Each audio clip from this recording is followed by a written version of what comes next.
Yo, you are listening to episode 8 of the Peterborough Politics podcast. We are your hosts. My name is Danny Taro, and I'm joined with Sebastian Lindsay Johnson. Johnston-Lindsay. Sorry, I Johnston-Lindsay. always get them mixed up. It's all good. It's in Yeah. alphabetical order. So that's what I Okay, would always that tell my helps. teachers. Yeah. That helps. Yeah. All right. And we got chat. Some people are just showing up in chat. So you should know, if you're listening to this in the podcast form, that this is filmed in front of a live studio audience who is our beloved Twitch chat.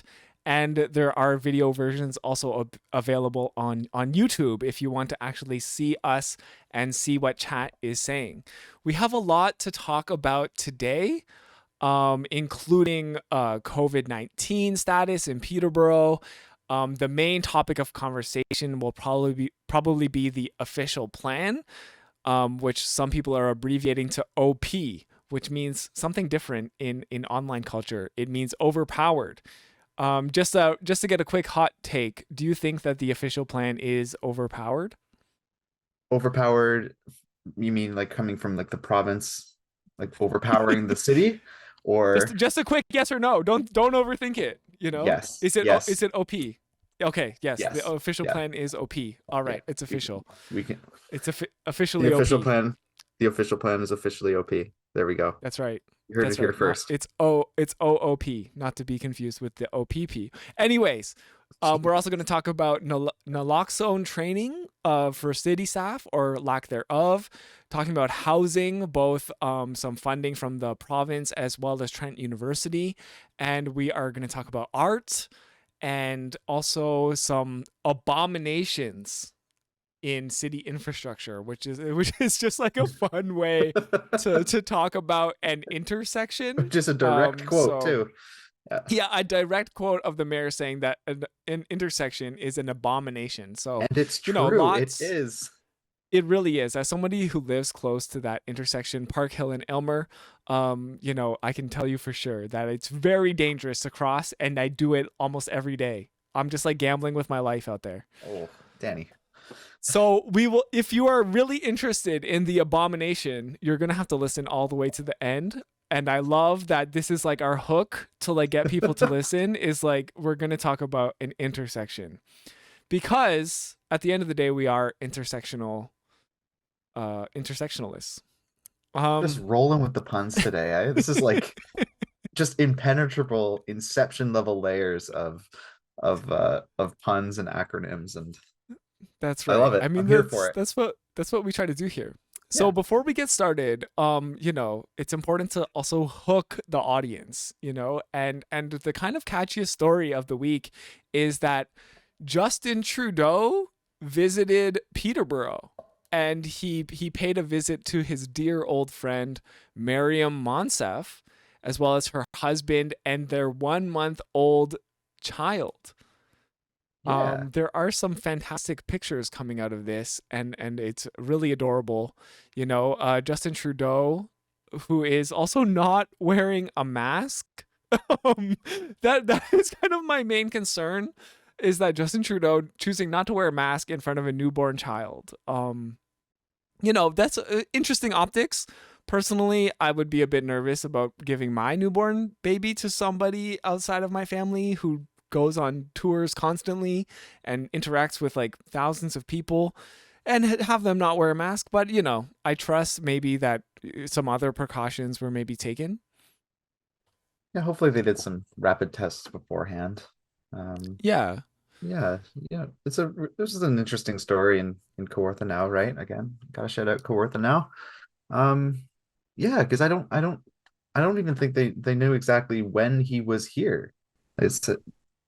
He just kind of was here, and then we learned about it after, and that's kind of interesting. So they're trying to like trace, like, when could he have been here? Yeah. So that's kind of neat. I mean, it's a heartwarming little story that he's taking these clandestine trips to Peterborough to visit with a former minister and MP. What do you think this means, though? Do you think there is some movement to revive the Maryam Monsef brand? That to me is the real story here, right? Because why would you visit a politician taking time out of your busy schedule as prime minister to Mm. visit a politician who is no longer even active. Does that mean that we're going to get a Maryam Monsef announcement in the near future saying maybe It's she's running for MP again or MPP? it's possible. That might be. Um, my it's either that or Justin Trudeau has personal friends that he wants to visit. But I like the take of yeah, this is the beginning of the revival tour of Maryam Monsef. You know? I genuinely do think that. I mean, Yeah, why yeah. else? They took some nice pictures. The They photo made op kind of makes it so that yeah, there's an obvious political bent to it, right? yeah, Had these exactly. pictures not been circulated on the prime minister's Instagram? Exactly. It's even on Justin Trudeau's Instagram, right? It's Yeah, not even on Maryam's Instagram. It's on the Prime Minister's Instagram. So it makes me distinctly really political. think. Yes, for sure, for sure. So Yeah. I guess Mhm. this is like almost an announcement for an announcement in my opinion that the something is coming for Maryam Monsef in the near future in Peterborough. So something to watch. Yeah. In some other news, Ziysah von Beiberstein is Peterborough's second poet laureate. Yeah. So this is a newly created position that just began last year. Who was the? Do you remember who the first That was recipient was? it was Sarah Lewis. Oh yes, that's right. Yeah. Okay, Yeah. great. Yeah. So we had So Sarah Lewis, who is a indigenous poet from Curve Lake, and now we have Ziysah von Beiberstein, who I believe is a trans person of Jewish cultural background. So it mhm. is nice to see that these positions are going to like people not, who are not only deserving of them in their own right because of their amazing poetry, but also from different like intersectional backgrounds. Yeah, Um, absolutely. What I find so compelling about the Zisa as well is like they're a member of like the storied Trent Eight, right? So, very right. very much a part of the cultural fabric and like the history of resistance within the Trent student body, which I, find lacking overall these days. So really kind of Yes. a longstanding member of the community and like really important and like pivotal ways. So just really, really great to see them being recognized with such an honor, and really happy to see the continuation too of the poet laureate position. It's wonderful. Yeah. Yeah, Again, that's right. shout out to Kawartha now for that, for bringing that to Yes, our attention. Kawartha Yeah. now is doing great work. I really like the stories that they cover. It's Yeah. not as kind of newsy maybe as the Examiner. It's like arts and culture more focused, but also doing some politics as well. So yeah, Yeah. shout out to Kawartha now. Yeah. Yeah, and as someone who used to be part of the Peterborough Poetry Collective, I can just guarantee, I can tell you with absolute certainty that Ziysah is deserving of this title. Um, I even know that there is a poetry slam coming up as part of our Arts Week, I believe, Yeah. of which I am invited to compete in. I haven't declined or accepted yet because I don't have any poems. I've been too busy creating YouTube content and whatnot to think about poetry. But definitely something that you should put on your radar out there because poetry is amazing. It can change minds, change hearts, and raise awareness about really important issues. So special shout out also to the two other finalists who were mentioned on the shortlist, who is Nyambi Tree and Wes Ryan, two other amazing poets that we have here in the community. If they were to, up the amount of money received by the poet laureate, maybe I'd retire from streaming and put those other poets on warning that I'm coming for the number one spot. But Watch it's out. just yeah, but it's a modest title. I guess if I could advocate on behalf of the poetry community, I wish there was more. I wish there was more to the funding for our poets. Yeah. And Arts Week, that's coming up in at the beginning of May, right? Is that the 5th? I couldn't I tell want to you. say. I Yeah. probably should know this, but yeah, Google Arts Week Yes. people and help with their SEO. Um, and some other great news is that our poets no longer have to write by candlelight in the middle of the night, even though they're even working on modest wages, because the government of Ontario has introduced a new ultra low overnight electricity rate plan coming to Peterborough in the fall. Which means poets will be able to use electricity between the hours of 11 p.m. and 7 a.m. Which is famously when poets are mostly writing, right? That honestly, I can attest to that. The inspiration does come in the middle of the night. Comes in the middle of the night However, when you're least expecting it. yeah, that's right. However, I do find that these hours, 11 p.m. to 7 a.m., are essentially useless to the average person. Like for me, who I use a lot of electricity streaming, I stream in the morning at 8 a.m. and I find that's even earlier than most people want to start engaging with the world. And I also, because I wake up early in the morning, it means I probably go to bed before 11 p.m. as well. So who do you think this is for? I'm not entirely sure. It's for people like me who go to city council on Monday nights and then write until 3 o'clock in the morning. It's definitely Okay, not right. it's definitely not for people who, work from home 9 to 5, and are consuming the vast majority of their electricity during the daytime, conventional daytime hours of Right. work, right? When I was reading this, like I'm assuming that people are going to have the option to like opt into this, but like they're going to be forcing Hydro One to like be offering this within the Peterborough area, is my understanding. Like Okay. the province is like compelling the companies to offer this.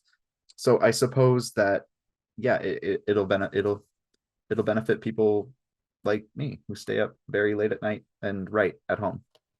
Okay, with all of that electricity you're using charging your laptop as you write. Yeah. Yes. So Yeah. I mean the rates are fantastic. It's like 67% lower during the off-peak times. And I wish I could take advantage of this.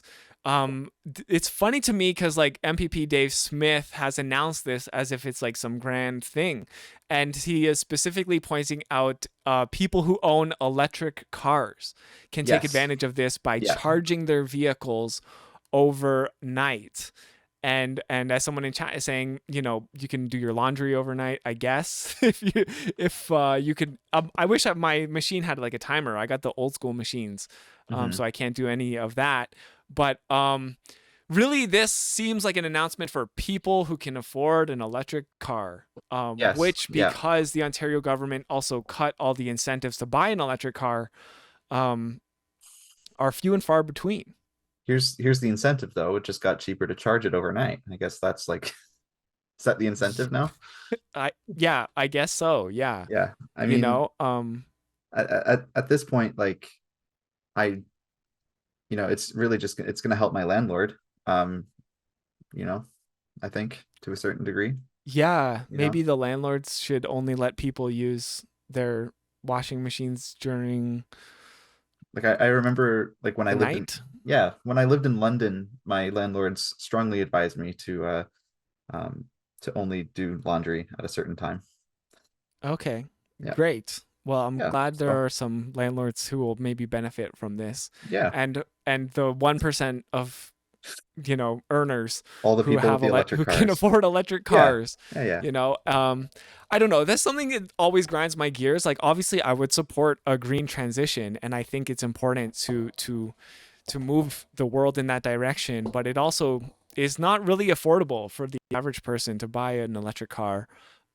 So when these incentives like this happen, it just seems more like nothing really changes for the average person. Yeah. Yeah. It's just kind of So shameless pandering to people who will already most likely vote for the PCs. right. Um, Yeah, yeah, who can stand to benefit from these kinds of things, in some exactly. in You some know. way, right? And most Yeah. likely people who aren't at home during the day or having to work from home or having to do any of that or be at home for whatever reason, whether that's childcare or anything like that. So Right. it's yeah, it's all about commuters and electric cars going to the office between 9 to 5. who can do their laundry in the middle of the night. That's Right. which is a target demographic of most conservatives, I think. You know, Right. Yeah, you also need basically a smart washer dryer that you can put on like a timer and well, like control with your phone. exactly. So basically, yeah, who is this actually affecting? Like literally nobody I know, I don't think would fall under this category. No, So thank you, Dave Smith. You're doing a great job. he's doing God's Um, work for sure. that's right. That's right. Wherein God is Doug Ford. So, also in other important news here, COVID-19 is um, increasing in Peterborough. There's a new death, Mhm. which is coming off the another two deaths that had happened previously, and five new hospitalizations in Peterborough. So this is just your reminder that COVID-19 is still a risk here in Peterborough, and we should do our best to take precautions. One thing that really stands out is that only 21% of local residents have had a booster shot in the past 6 months. So if you're out there and you think you should get your booster shot, go and get it. The COVID-19 mass vaccination clinic has moved from Peterborough Square now to Jackson Square at 185 King Street, and it's by appointment only.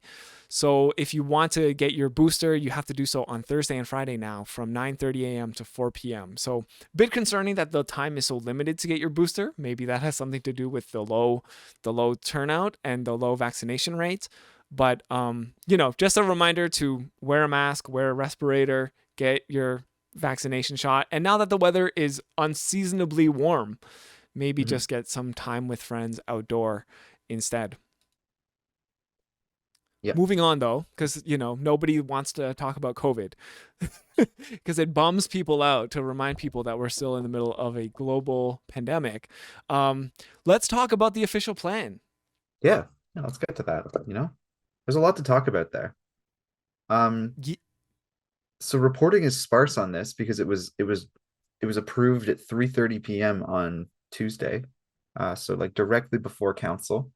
So there was very little time in the moment for anyone to actually have anything to say about it at council, right?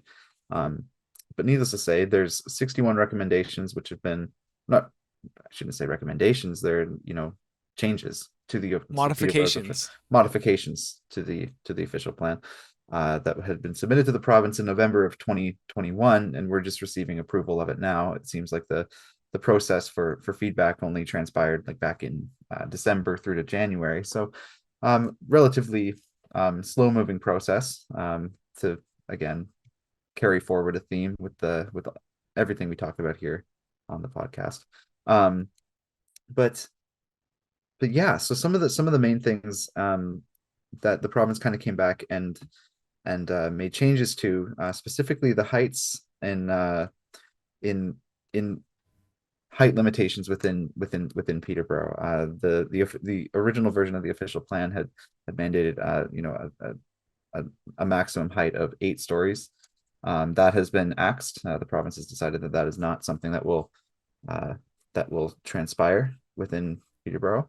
So, and this is Yeah. kind of in response to some of the feedback that had been received by uh, by the province. From property developers within the city. Um, Right.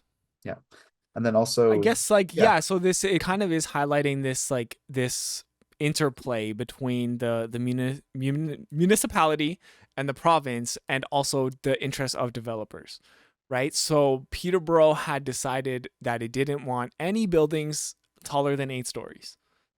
Now like do you know why that is, or I guess maybe we can kind of guess?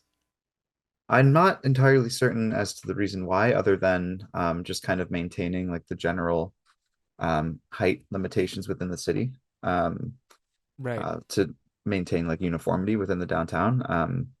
It was Yeah. interesting too because there was a presentation regarding like the central area management plan as well, to kind of like guiding guiding the city's like vision for what the downtown and like the central area could be. So like parts of East City down to Lansdowne and up north as well, up to Park Hill, like that general centralized area. Um, and a lot of that had to do with like just sight lines and being able to see through the city and stuff like that. Um, Okay. so the concern there being that larger buildings would obstruct visibility, um, Yeah. sight I lines for do people. always love to see the clock tower and the oatmeal tower. Well, Those are like those, the two like iconic symbols in Peterborough, and maybe also the water tower that they rebranded very controversially is it is nice to always like see those landmarks. yeah, Um and but I don't know. I guess I feel a bit torn on this issue because I think we need more housing and I would rather us build up than sprawl out. So if whatever with wealthy developers like the ones who have maybe lobbied the government, I believe their name is Global, yes, wants to build a 30-story apartment tower downtown, then I don't know. It really depends on the location, right? Because the Charlotte Towers are obviously taller than 8 stories, and there's also like the is it Tallwood? Um, Apartments are also taller than 8 stories, although they are arguably not in like the downtown core. So these buildings kind of like exist already. hmm So to have more of them, if that means more housing, then maybe I'm okay with that. yeah. And the 30-story apartment tower too that you mentioned, the Clear Global plan, like that's on top of like a hill, so Oh, that's going to be like a massive like should this move forward, should this be approved, that's going to be like a central landmark of the city moving forward. It's going to my stand out goodness. like nothing else. Yeah, it's going to be above like it's it's going to outstrip the Quaker Tower for sure, like the Quaker Oh, Oats really? factory. Oh yeah, yeah, I'm not gonna lie, that's kind of ugly in my opinion. yeah, yeah. Well, again, Just a giant tower at the top of the hill. yeah, at the It's top of like, the what are hill we? at Victoria Park. Yeah, yeah. So it's gonna be like Okay. direct sight lines from me too. It's gonna interrupt Okay. my view of the Quaker Oats factory. Oh no. The So sight lines. Somebody think not of the sight lines. yeah, not in my front yard, you know? Yeah. I mean, I guess as someone in chat pointed out, it does kind of raise a concern about the province kind of having jurisdiction over the municipality. Like, can they just do this and be the city says, "Hey, here's our plan," and the province is like, "Nope, nope, nope. Okay, okay, okay." Yeah, I'm fairly certain. Yeah, yeah, they can. I mean, and it's not the first time like Doug Ford has meddled in municipal affairs. Just, I mean, municipalities exist as a creation of the province, right? Like structurally speaking, and so like it was found like when Doug Ford wanted to reduce the size of Toronto City Council, it was found that he could do that, right? Because technically the municipalities are a creation of the province. And so ultimately, the province is just exercising a right, which maybe they haven't done so blatantly in past governments. But Okay. yeah, I mean, yeah, it is frustrating, right? Because like, especially if you are a person who believes that like grassroots politics and like municipal government being the closest one and making the decisions that are best for the people who are actually living in the community, um, it's frustrating to see from like an ideological point of view. But yeah, I mean, from the point of view of like legality and stuff like that, yeah, province is just kind of doing what it wants to do. Paving over whatever they want, no matter who gets in the way. Yeah. And, to use a potentially apt metaphor. So did you read is there anything else? I mean, I know obviously there was not much time for city council to react to this official plan, what is it called? Amendments or decisions from the province. Was there anything else in there that's worth a mention? Yeah, I mean, it did kind of steamroll the city's plans to create more industrial or employment lands within the city's borders. So again, getting back to this idea that there's an immense lack of like industrial or employment lands within the city of Peterborough. So more or less, the suggestion came back from the province that again, I keep using the word suggestion. These aren't suggestions. These are like orders. That Yeah. no, the lands that have been previously been proposed to be utilized as industrial lands should be used for residential or mixed use properties. Um, and then also that's kind of in response to um, Cavan Monaghan, recognizing the fact that some of the lands that had been proposed on the south end of the city were going to be bordering upon residential areas which fell outside of Peterborough's ultimate jurisdiction. And so, Right. again, uh, provincial policy kind of dictates the separation that has to exist between industrial and residential areas. And so, even if and so it's again an issue of the use of land in the city. The way that the city wants to use land is kind of being dictated by outside forces, kind of beyond its control. So it'll be interesting to watch how the city kind of responds to this. I mean, there's been an ongoing discussion within Peterborough to acquire more land from Cavan Monaghan, to explicitly for the purposes of employment lands. So this is something, an evolving but ever-present narrative. But again, like the main takeaway here is that the province has determined that the suggestion that this would be used for employment lands cannot move forward. So we're gonna be looking for more land. So Clean Tech Commons Yeah. better watch out, because it might become a meat packaging factory if Jeff Leal has his way. Okay. Are you joking? I'm half joking. Yeah, I mean he has raised it's kind of a facetious comment on my part, but at one point he did say, he mentioned a new meat packaging factory being built by Maple Leaf in London, Ontario. And so he said, look at this. This is something that we could do with Clean Tech Commons if they don't get their act in gear. So Oh, all yeah, right. Interesting. yeah, Okay. yeah. Yeah, because who wouldn't want to go to a university that's right next to a meat packing factory? Okay. We need Well, we need industry, and Trent isn't delivering. So yeah, geez, I feel like I mean, there's a lot to be said there. yes. 272 acres of industrial land over the next 30 years is essentially what the province is saying Peterborough needs. It's creating a lot of kind of, as you say, there's the tension between Cavan Monaghan Township Mm-hmm. as well as Autonomy South Monaghan Township. And I guess it's an interesting play here, according to the Examiner article, just because there's this tension between all of these kind of different municipalities in the Peterborough area. Um, and it seems like nobody wants to kind of like give up their land for industrialization.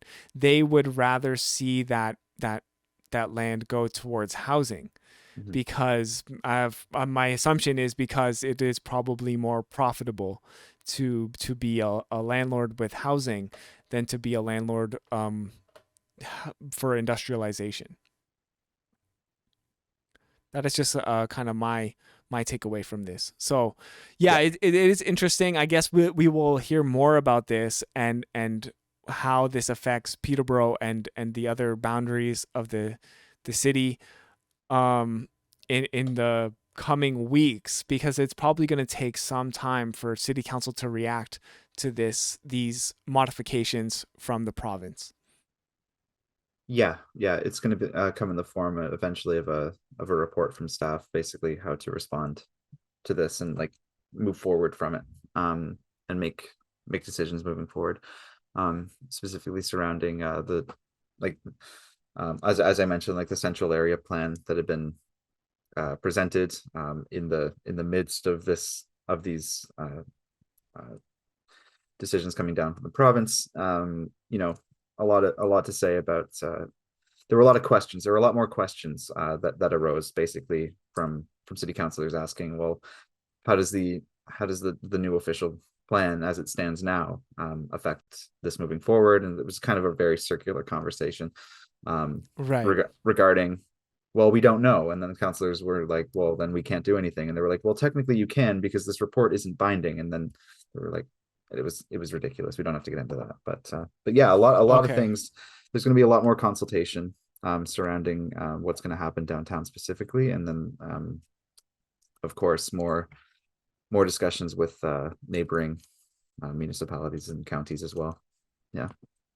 All right. So yeah, a lot of like shrugging, I guess. It's like, oh, I don't know, and we don't. Nobody knows, Yeah. I guess. Yeah. So going around the table and everyone shrugging. It's pretty much what it was. on Tuesday. Yeah. Okay. But there was a vote, which kind of involves some more shrugging, I guess you could Oh, say, yes. about naloxone training for city staff. Yeah. Speaking of Now this circular is conversations. right. Now if you're unfamiliar, naloxone is essentially a drug that can be administered and prevent people from overdosing. So Alex Bierk, who has kind of been on the forefront of these issues involving addiction and housing, essentially said that Peterborough's public library staff and potentially other city staff should get naloxone training, and it's really just like a 1 hour session, 15 minutes of which is learning how to administer naloxone. Which, I mean, it's not as scary. I think when people think of someone overdosing, they think of like Pulp Fiction and like stabbing someone in the heart with adrenaline. It's really not as scary as that. It's something that can be given administered nasally. So you put it up their nose, and it's a spray, I believe, and it prevents them from overdosing. So Alex Bierk motioned to get city staff trained in order to save people's lives as a result of drug poisoning. And Yeah. what were the results there, Sebastian? So yeah, going back a little bit, this came forward out of a staff report that had been requested by council back at the end of February, and basically the thrust of the request for a report was just in recognition of the fact that city workers, specifically the library, transit, and um, I'm blanking on the third location at the moment, but more or less stating that city staff are on the forefront of the opioid and drug poisoning crisis, and just recognizing the fact that they should be empowered to use naloxone, because currently their only recourse in situations where they're encountering someone who has overdosed is to administer CPR and then call 911. They're not actually allowed to at this point administer naloxone, even if they have it on their person and even if they have training on it. So the city staff report that came back on Tuesday, or was discussed at council on Tuesday, was suggested very sort of clearly that you know city staff kind of undergo like not naloxone training specifically, but perhaps more training be developed to recognize and deal with overdoses without administering naloxone. So more or less just doubling down on what's already there, something that Alex Berg called the unacceptable status quo, which is that we sit and we call 911 and that's it. People continue to Yeah. die, people continue to overdose, city staff continue to sit around helplessly, not being able to do something or be empowered to do something which could potentially save a life, which is administer naloxone. However, so that was the main thrust of the report, but within the report itself, there was what's called an alternative recommendation, which is basically city staff say, this is what we would recommend, but there's also this that we could consider if council wishes, right? And so Okay. Alex Burke's motion on Tuesday was to enact that recommendation, and that recommendation was to develop policy surrounding city staff utilizing on a voluntary basis naloxone and being empowered to utilize it during their job, and to voluntarily, and that's very, very key, that they would determine that the city staff were never at any point going to be compelled to undergo training should they wish not to. And the staff report could not have been clearer on this, because a lot of city staff are unionized, and this council can't determine the working conditions of unionized workers outside of collective bargaining. So, but that critical piece there became such a sticking point with councillors who seemed convinced that by somehow passing this alternative resolution or moving forward with it to develop a policy and empower city workers to carry and be able to administer naloxone as they might CPR, that they were going to be forcing city workers to do this, and that is very much not what was Yeah. contained in the report. There were also, I mean, Leslie Parnell talked about how she voluntarily, took naloxone training. And then she followed it up by saying, but I can't force other people to do it. And the thought that was running through my mind is, well, good, because you can't. First of all, you can't, and the report isn't asking that you do, right? So a very, very frustrating conversation on something that could have been so sort of easy to move forward with. There was also a sticking point. The report has a lot of, if anyone has the time to read through the entire report, it's Wait, that's why they listen to this podcast, because yeah, they don't have time, and you you don't have have time, time, right? but oh, all the time. But the report spends a lot of time on basically determining reasons why this should not move forward, and one of the main reasons is, imagine this: it comes down to cost, right? Because more or less, the city would have to purchase medical liability insurance, which would, they're estimating the implementation of this policy as a whole would cost the city about $75,000 a year. For this budget year, that could be drawn from the insurance reserve fund. You know, interim CAO Richard Freeman said, you know, this is an appropriate use of these funds should we wish to do it. However, moving forward, we need to find another budget line to take it from, right? And then, so during discussion on this, Councillor Burke kept asking, well, are there instances in which municipalities have had to utilize medical malpractice insurance in the instance of administering naloxone? And city staff were unable to determine whether or not that had been the case, which kind of calls into question exactly.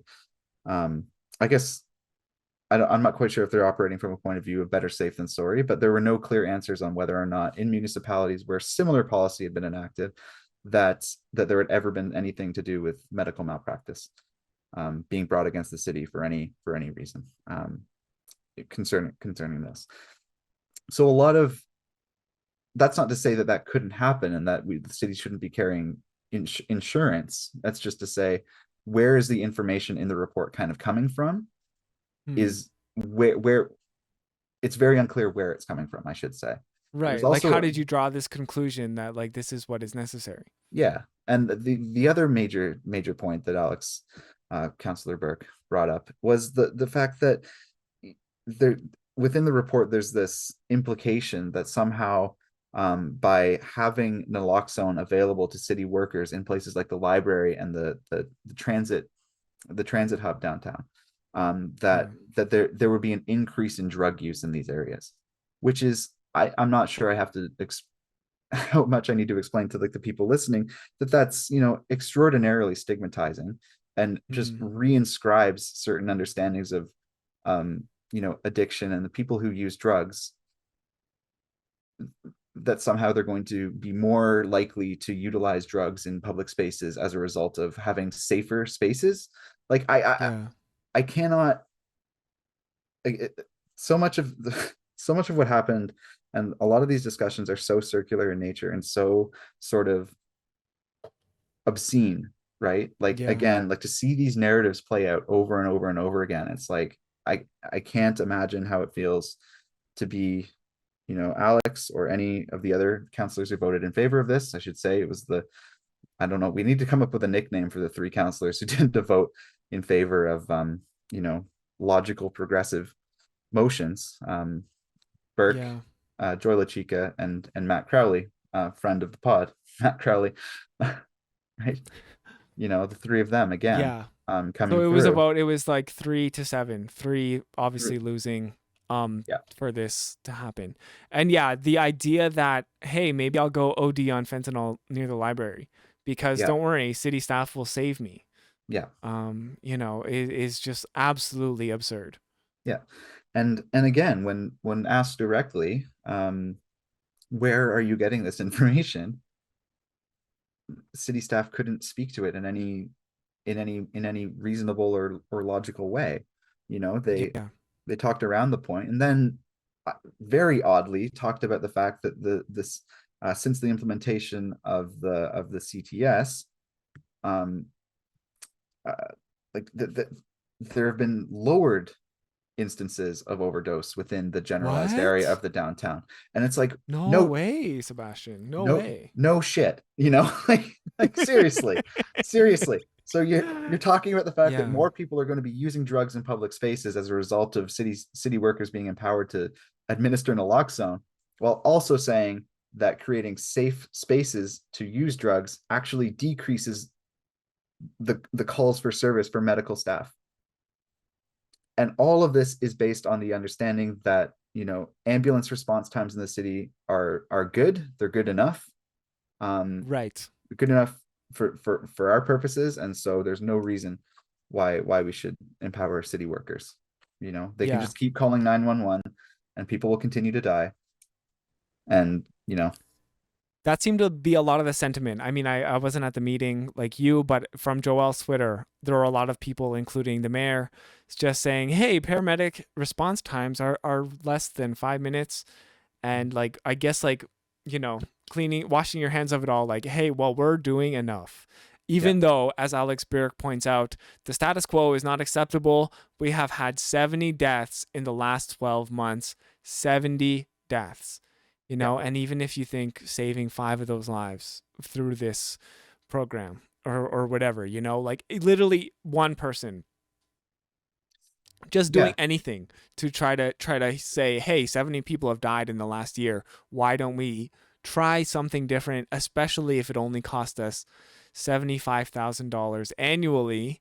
And you have to think maybe you'll save some money because you don't have to call the ambulance, or you don't have to yeah, call paramedics, and yeah, if it really is all about money, then just like try to make it work and say, hey, you're saving on this line and spending on another line. So I don't know, really disappointing. And again, just like showing that not only do city councilors maybe have a odd real stigma against this, but also city staff has their own stigma, and they are not really working with like the facts either. They're just kind of like fabricating stuff based on their own biases. yeah. That's kind of how it seemed. Like it was very frustrating to hear like the lack of ability for city staff to kind of speak directly to what are very obvious questions arising from this report. Like, where are Right. you getting this information? What are you Yeah. basing this on? And I should say too, a lot of the stuff surrounding um, the medical malpractice insurance is arising out of like closed session discussions. So we don't have access to Yeah. the major thrusts Okay. behind that, right? And so all we can really speak to is what transpired in open Right. session, right? My Um, question is, if city staff is able to administer CPR, shouldn't they already have that medical malpractice insurance? Is this not just an extension of something that already exists? yeah, no, that's occurred to me too. Like it doesn't Yeah. strike me as logical in any way. And Right. yeah, it Concerning. This to me is yeah, this is all just like stigma, stigma, stigma, stigma, stigma, yep, and 100%. counselors and city staff just showing us who they are, and it would even just be one thing to like have a neutral stance on this and be like, what, this is something we need to learn more about.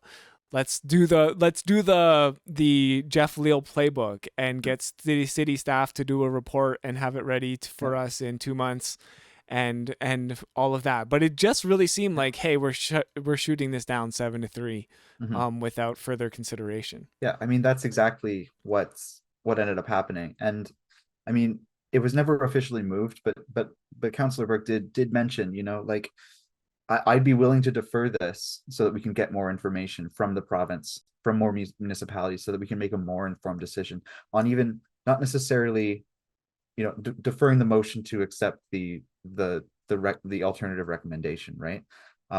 Saying we'll defer this until we can gain more information so that we can have a more robust discussion on this moving forward. Yeah. That was never officially moved. Like the deferral on the motion was never actually on the table, but um, maybe it should have Yeah. been. I don't know. Like, Frustrating, yeah, really frustrating story. And yeah, there is, speaking of, I guess, deference here, there is also a story about the detox treatment center for Peterborough, which is awaiting final approvals. Now, this is something that the Ontario government has said they will fund for 1.13 million Mhm. for a 2-year pilot project. However, they said it's an announcement for an announcement, and we're all, I guess, holding our breath because MPP Dave Smith has said that we're not in a position where we can announce that the residential detox and rehab facility is ready to go yet, but we're down to the final few things we need to move forward with it. Yeah. So it is potentially encouraging to see that this pilot project is happening in Peterborough. I think the $1.13 million funding seems like a little light to me. Sometimes I wonder about these pilot projects. Like, are they set up in a way that is like geared towards success? And what happens if they find out that, or, the Ontario government feels that, oh, it was not a success, and will they simply pull this funding in the future? Yeah, and he kind of teased a little bit of it, and I this is kind of feeding into the next thing that we're gonna be talking about, but Yeah, he's I did try to set that up in a way that would feed yes, into the next thing. yes, we're just pulling the curtain back, That's right. seeing how the sausage is made, so to speak. Yeah, there was another announcement that Smith made, and he did kind of he teased this during the media sort of press event following an announcement that we'll talk about in a little bit. But Yeah. yeah, suffice it to say, I mean, this was announced. Smith announced this. I can't remember exactly when. I believe it was sometime back in February. Um, and so I guess Yeah, just it was. based on the fact that the funding, is still there and would have had to been allocated prior to the beginning of April, that things are on the up and up. You couldn't speak about it specifically yesterday, but Okay. one can imagine that this will move forward. And I mean, to your point, like a 2-year pilot project is great, but like with so many other things, like there needs to be like firm commitment to like more than just Yeah. pilot project. I think it's very obvious that the need is there for these kinds of services in the province, and so Yeah. maybe it's kind of a situation where you just have to be kind of grateful for what you get with this government at any point in time, because they're so unwilling to do anything in most instances, that when they do something, it's Right. like, oh wow, it feels good when you realize that, oh wait, that's just the bare minimum. kind Yes. of kind of Yes. thing. Like Right. we've been so like sort of conditioned for through austerity since 2018, that whenever something actually occurs which seems like a big win, you suddenly have to like take stock of that and realize, well, no, actually that's just something that they should have been doing for a long time, and just haven't. Yeah. Yeah. No. Someone in chat is saying they give the minimum and hope that it fails. and Yeah. and when it does fail, they can just say, well, we tried. Yeah. Right. Yeah. And there is additional news here of a $2.49 million Yes. from the Ontario government for the city of Peterborough to help with affordable housing. And as you say, this is like, hooray, like, yay, win. Like, I stuck my hand out and finally, Daddy Ford or Daddy Smith, depending, has graced us with his money, you know? Yeah. So again, 2.5 million, I guess it's being rounded up here, Yep. could be a game changer, I believe, as somebody said, or Mayor Jeff Leal said that it is a landmark announcement and that the city will find a use for it. Yes. Yes, he did. I have the press release here, that I Oh, received wow. from Dave Smith's people. It's written with typos. It's They don't have spell check over which is at the hilarious. Ontario government. Yeah, and apparently no no spell check or basic copy editing. Okay, well maybe they can use the services of the Arthur newspaper I was going to say, if like, if they need some help with that. I shouldn't be too hard at that on that, because there are typos in Arthur. However, we try to use the same font in every article. We don't try to switch between fonts, which is what's happening here. Anyways, to the actual substantive, what is actually substantive about this? This is Yes. part of the province of Ontario investing an additional $202 million to the province's homelessness prevention program and Indigenous supporting housing program, of which the city of Peterborough at this point will receive $7.6 million, which is an increase of $2.5 million from last year. So Okay. this is money that is being added for the use of Peterborough and in order to create Deal with deal with homelessness. homelessness and create strategies for homelessness prevention as well. That was kind of the main thrust of what Dave Smith was talking about yesterday too, is there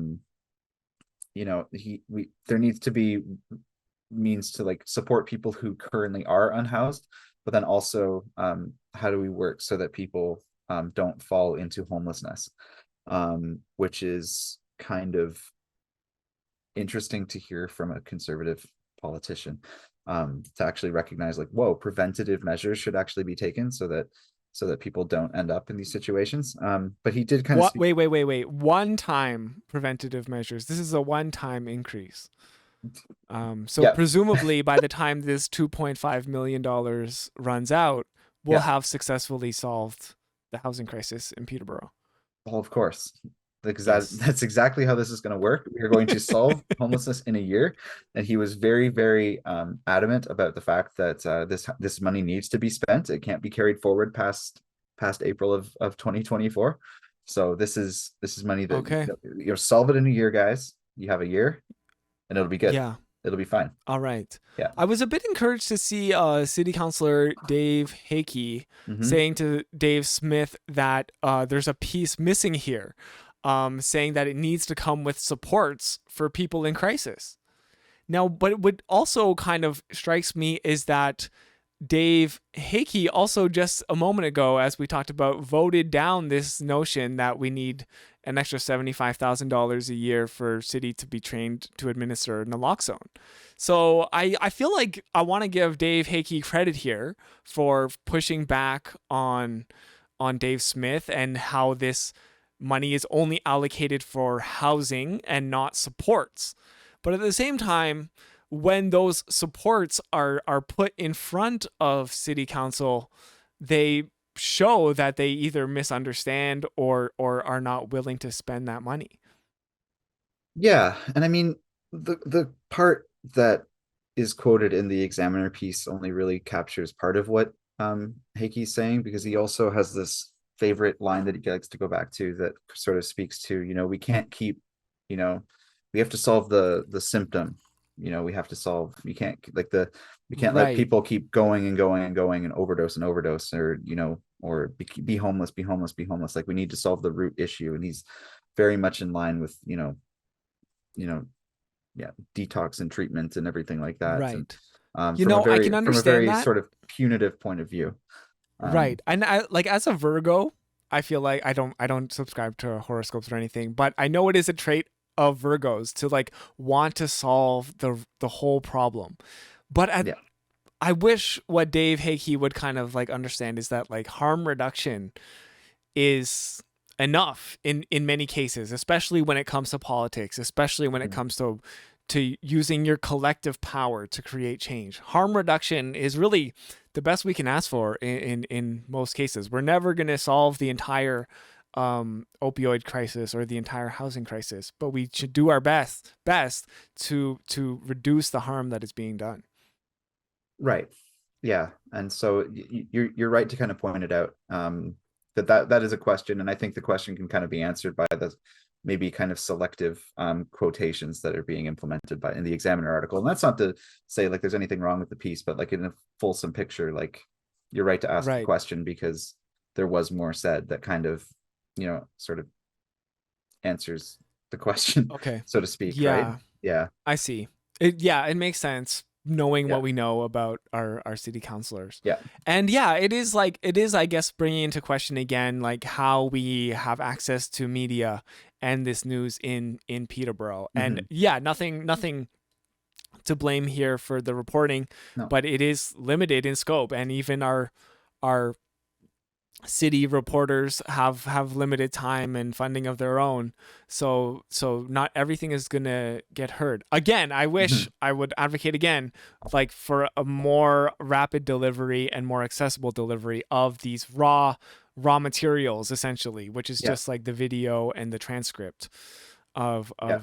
what is going down at city council. Yeah. Well, I mean, this kind of transpired in this was a press conference, and I mean, again, these kinds of things happen in the middle of the day, and I mean, I was tipped off to it because of the fact that I'm a journalist. That's what I do, right? Like, so it's my job to go to these kinds of things, and Yeah. but like the average person is never going to get the full picture. So like, it's informative to see what has been written in the Examiner, because now I plan to spend my afternoon writing about it myself, right? And to kind of create Mm, maybe a more fulsome picture of what was actually said by Dave Hakey. Um, okay. but I don't think that's going to be like. But all this to say, yeah, there's an interesting announcement, especially, and you know, one question that I asked uh, Dave Smith was like, is the province going to put any constraints on the way that this is utilized for for homelessness prevention, right? And he was kind of clear in the fact that the province is not going to determine what the city needs, right? They're not going to try to sway how the money is spent. Well, at the same time, he was very clear that the money has to be spent, and it has to be spent on something to do with homelessness prevention, right? Yeah. Which is interesting considering the willingness of the province to kind of oversee municipalities in other respects too, which is kind of why I was kind of curious about that, whether or not there would be constraints. Um, yeah, Yeah. overall, And I very mean, very interesting. what strikes me, as it has struck others, even if it is in a different light, is that this money is for building. This is for the creation and development of new housing. And, Jeff Leal, our mayor here, saying, we are all about building, building, and building. And Yes. this, to me, this 2.5 million strikes me as money that will end up in the pockets of developers. And there was a slight mention of tiny homes, and rightfully so, being referred to as a solution that can help people transition from being unhoused to having a tiny home to finding secure housing, right? They're Mhm. not a permanent solution, and I commend Jeff Leal for rightfully identifying it as such. But also, my concern here is that a large chunk of this funding, and it's not just the 2.5 million, right, but the other 48% or whatever, that is part of this pool of money, is really just something that ends up in the pockets of people who are already well off and can afford to own a lot of land and develop that land, and it might not mean something beneficial for like the homelessness crisis that we're facing, because it is just money that is going into a system that already benefits the rich and marginalizes the poor. Yeah. Yeah, for sure. I mean, there needs to be some serious constraints on like the like where this housing can be built, and like where, like, there needs to be a lot of thought put into it, right? I mean, this is all coming like within the context of the province, denying the city their plan to create employment lands Yeah. on what now has to be residential or mixed use areas south of town, right? Or around the city, right? So there needs to be you know some careful planning to ensure that the housing that is actually built or here will be affordable, will be there for Right. people who you know have a means to afford it. And I mean, so much of the discourse yesterday too, during Smith's announcement, was focused on what I would consider like the most dire situations of homelessness, right? So like what what a lot of people would imagine, like people living in encampments and tents. There's a lot of rhetoric surrounding individuals living in those kinds of circumstances, right? And so I was asking a question like, you know, homelessness, is tied into like housing insecurity and access to homes for not only people who have no place to live, but also people who cannot find affordable places to live, right? Or students coming in who may be displacing lower income folks already in the community and therefore driving up home housing prices as a result of that, right? And so given Trent's, unrepentant will to grow, there's a larger context arising here, right? Like it's not like there's a lot of reasons why people find themselves unable to find housing, and it's not always because of addiction or something along those lines, right? Right. Yes. There's a lot of different reasons that contribute to this. There's a lot of different contexts that people find themselves in that lead to these situations. And so much of that has to do with the unaffordability and unavailability of housing in general. Right. And he recognized that larger context. However, it wasn't exactly, he spoke a lot about, like, he cited the 1% vacancy rate, just kind of talking a little bit of platitudes about why the importance of supporting people and ensuring that everybody has an affordable place to live in the province, but very little specifics. But I was kind of curious if he could speak to, and this is something that I want to follow up with other counselors about, is like we talk about homelessness and in like the worst off situations, right? Like so much of our discourse is centered around that, and rightfully so, because that's the most perhaps visible element of it. But there's this whole other level and context which kind of informs like the overarching housing situation in Peterborough, right? And Yeah. and not just Peterborough, but everywhere in Canada, it would seem at this point.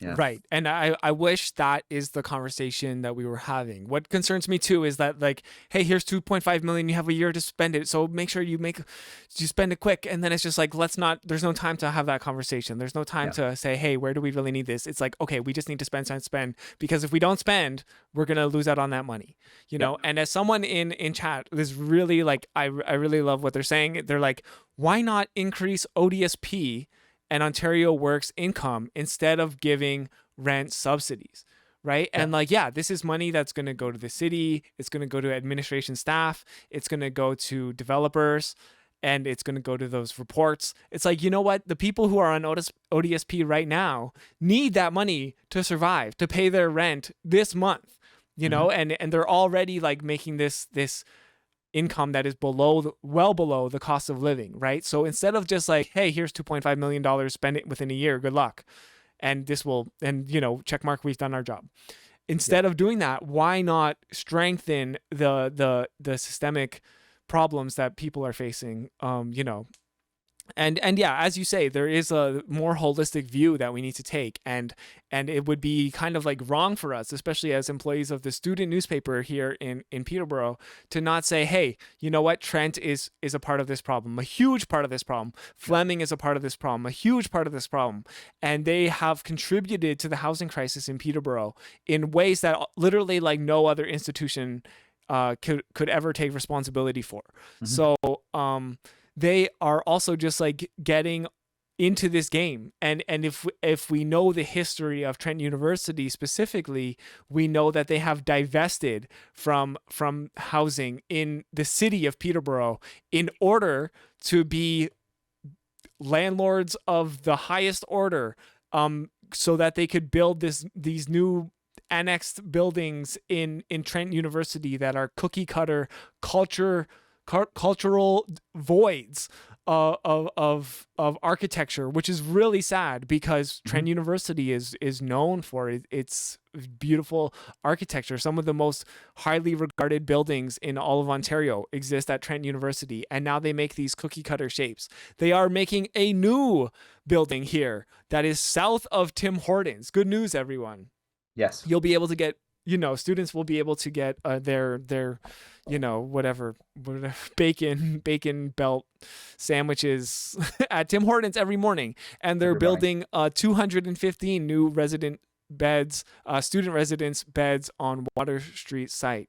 Coincidentally, this number 215 is the amount of the original amount of unmarked graves that was found in the first report about missing and murdered Indigenous children as a result of residential schools. I can't help but just be reminded of that number when I see the number 215, and also thinking about Trent's kind of virtue signaling history of saying, hey, we really care about Indigenous issues, and we're going to, instead of building the First People's House of Learning downtown as like they originally had planned, they decided to move that onto campus. And they're now developing the Clean Tech Commons, saying that they've gone through the Trent Lands Plan and they've done the proper consultations with First Nations people, when I know full well that they want to pave over the Garden Collective that I'm a part of in order to build a service road. And it's a BIPOC growing collective that includes Indigenous folks. Yeah. And it's like that, and so when they say this number 215, it honestly like triggers a response in me, especially when they still build these buildings in the name of like colonizers like Samuel de Champlain, and they have yet to do any kind of like reconciliation along those lines. So I would really like Trent University especially to kind of like take some responsibility for the housing crisis that they have helped manufacture here in Peterborough. That would be nice. It's like I was talking to a colleague too today about this announcement, because it took us both a little bit by surprise. Given that I've attended every Board of Governor meeting since last year, and I can't recall this specifically being discussed. So I imagine this has all been taking place in closed session behind closed doors, and then they just kind of announced it when it was done.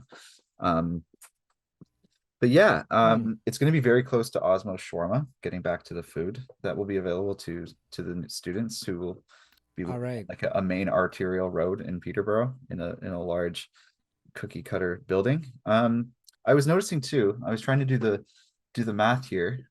There's the Lady Eaton Annex, there's a Champlain Annex, and there's the Zosky Annex already there. So do you have any bets on the name of the college that this will be the annex of? You think it will be the Otonabee Annex? Do you? It might be. I don't know. It's not even close to a river. Maybe they will be like, hey, this is the Trail College. That's what I was wondering. I was like, it's either Otonabee or Trail. And my little trailite heart would be broken if such a building was associated, because Trail is, adamantly downtown. We don't mess with that north of Park Hill life. That's right. And honestly, just like thinking, when I hear stuff like this, I just get so sad about what Peterborough has kind of become. It's really sad to me that they just did not invest in downtown Peterborough, where student culture can exist and thrive, and they now just have, as you say, oh wow, it's close to Tim Hortons, it's close to Osmow's. And that's not a hit on Osmow's. Osmow's is so sad. This is so sad to me. I mean, we don't have to hate on Osmow's, but I personally am a Tachina guy because I like to support the Mon Pa shawarma. That's very fair.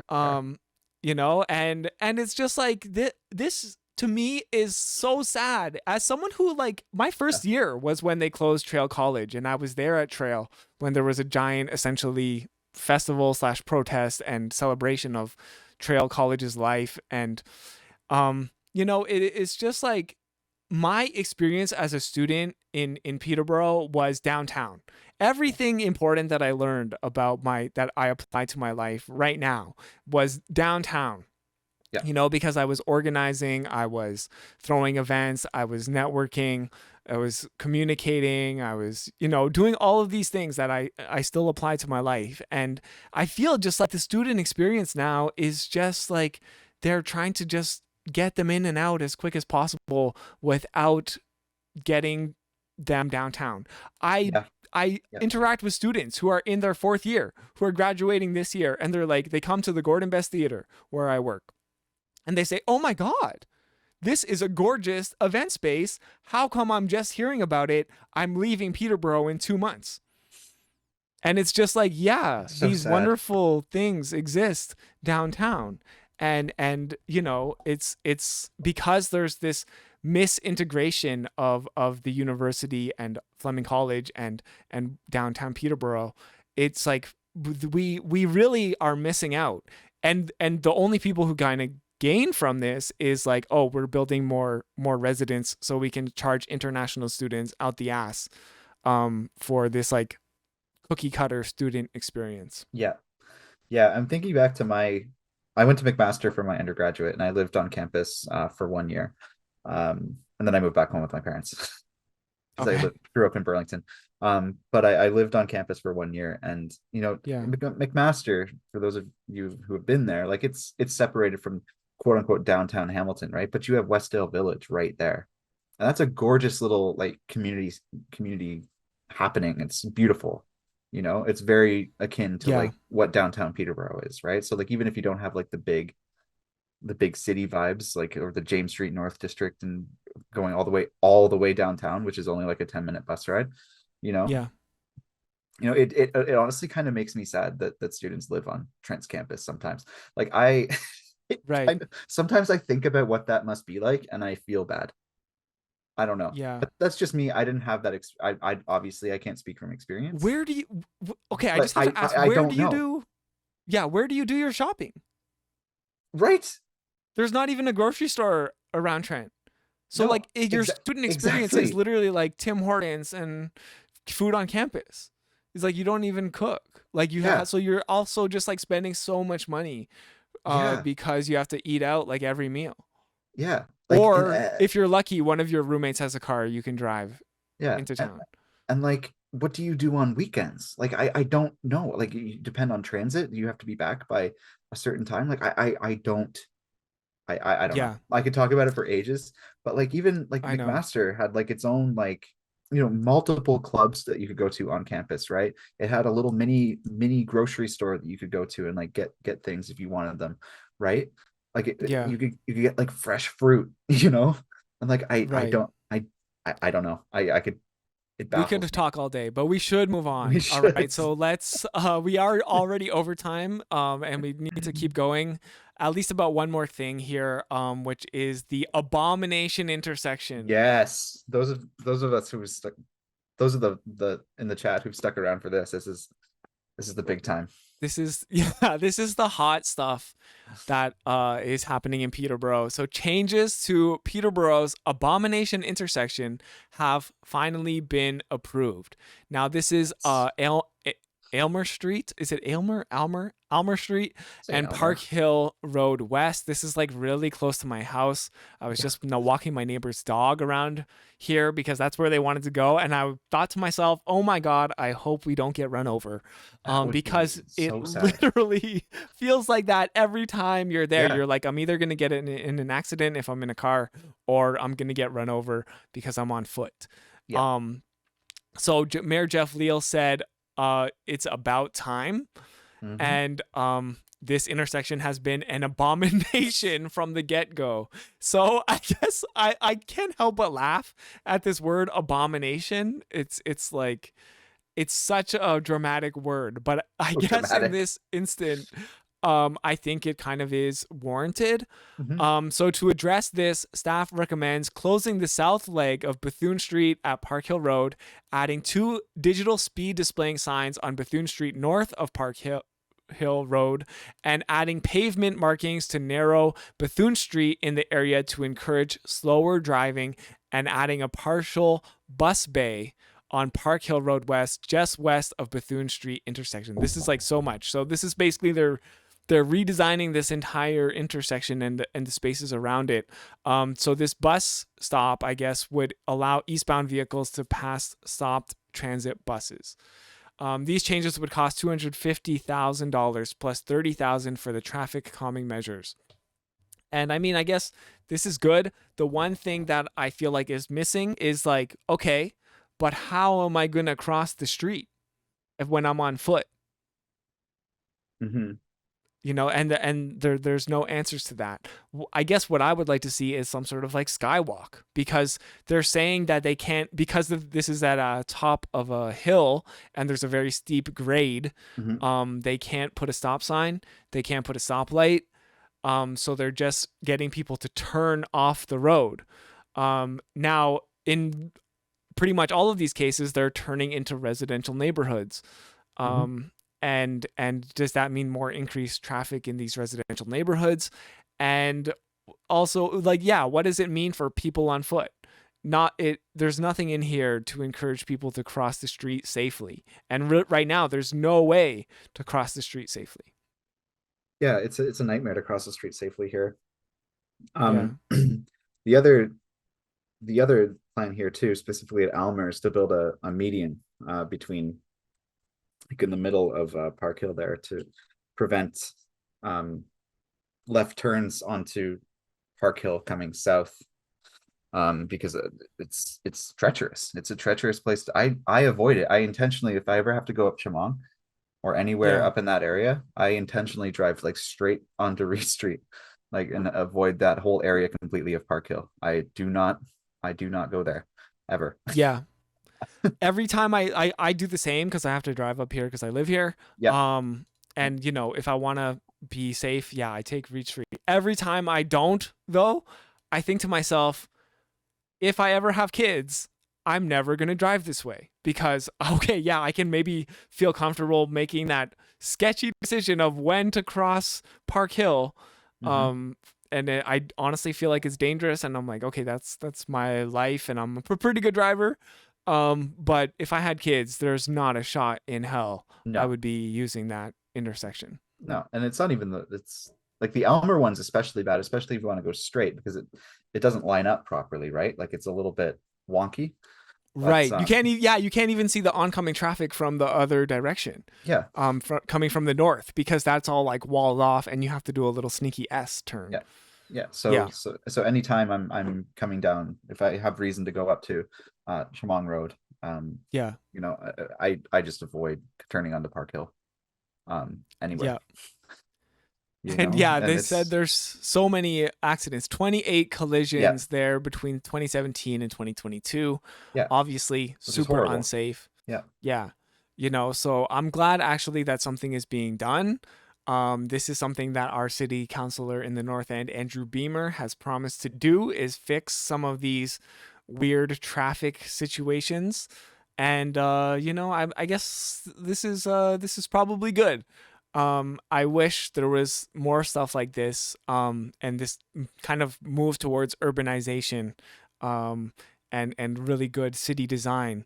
I hope it is as good as they say. Again, if anyone is listening to this, what about the pedestrians? What about the cyclists? Where are Yeah. they going? And can we consider more than just car culture? And also, what about public transit? Like, not just building a bus stop here. There's already a bus stop there, but also in having more frequent public transit, so there's less cars on the road. Yeah, yeah, exactly. Yeah, all the measures to sort of curb the flow of traffic, because of the diversion on Bethune. It might be, beneficial to just consider alternative means and encouraging alternative means of transportation around the city, right? Right. In a way that makes people feel safe and more inclined to do so, right? So, Yeah. if people don't So feel safe, then they're just not going to do it. that's right. Yeah. So we should probably leave it there because we've gone Yep. over time. And Yes, we have. thank you so much to chat and our listeners for tuning in. We really appreciate it. If you've made it this far, then you're obviously a diehard fan. And we would appreciate if you could leave a positive comment. As somebody who creates media like this all the time, there's often influx of negative comments, and it always just feels good to receive a little bit of positive feedback. We are doing this with limited resources and with a lot of passion. So any positive feedback would feel great. If your positive feedback took the form of money in terms of donations to the Arthur website, that would be even more fantastic. Not required, but Be amazing. every little bit helps, and mostly it's not even really the money, but even just the inspiration, the knowing that somebody out there is supporting in that way is always really helpful and motivating. So thank you so much again. We will be back next week on Wednesday at our regular time, Yep. and All right. we look forward to seeing you then. All right. Take care.